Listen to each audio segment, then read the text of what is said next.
In September, Amazon will give us the most expensive series ever. And we get dark-skinned dwarves and elves, which makes absolutely no sense. I mean, they live in mines and forests, and how should they develop their dark skin tone? They are not human, they are a different species, and J.R. Tolkien purposefully described them, and so that this doesn't happen, but now it happened, and yeah. And we get a new Galadriel and Elrond actor. And I'm like, come on, guys, they really could have used the old actors. They are still active. The actress from Galadriel is in The Boys and in Thor Ragnarok, I think. And they really could have done this. And I mean, you can't really see the difference between a 1,000-year-old elf and a 10,000-year-old elf. And when this series takes place, they are already several thousand years old. So it doesn't make any sense. But hey, we get cool looking boats. And this dude is back. Yeah. And we get, and this is what this video is about, cool new swords. We see, for example, I'm assuming Sauron's sword. And of course, Galadriel's sword.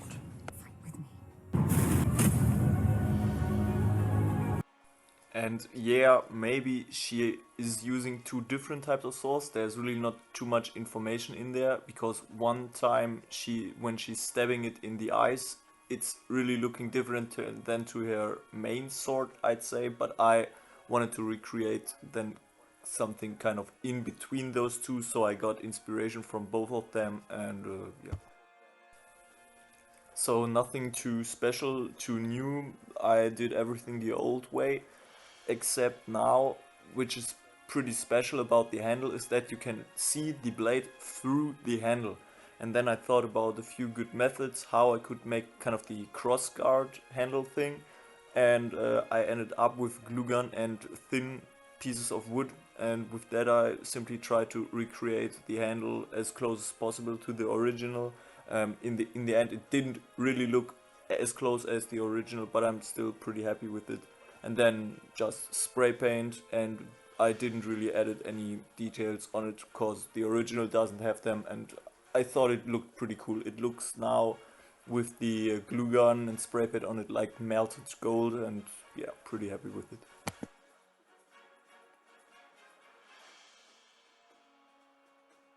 Yeah, and then it turned out to be a really good sword, nicely balanced, pretty heavy, and really swingable kind of. I can imagine that in the series we'll see a few fight scenes where they're kind of fighting several enemies, several orcs, kind of slicing several heads off at the same time.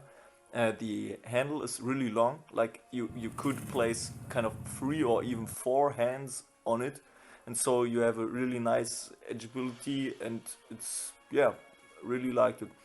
Definitely not for using a dagger or a second sword with it or a shield, but it's pretty cool sword, and I'm looking forward to see what they are doing with it in this series.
Okay, and then while fighting with two swords, trying it, it really didn't work out at all. It's really a two-handed sword without any other tools while fighting.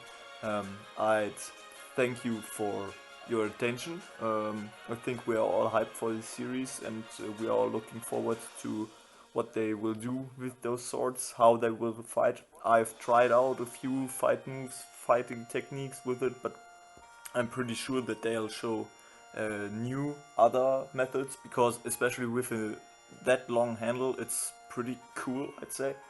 And yeah, then I'd say I'll catch you in the next one. Thank you and bye bye.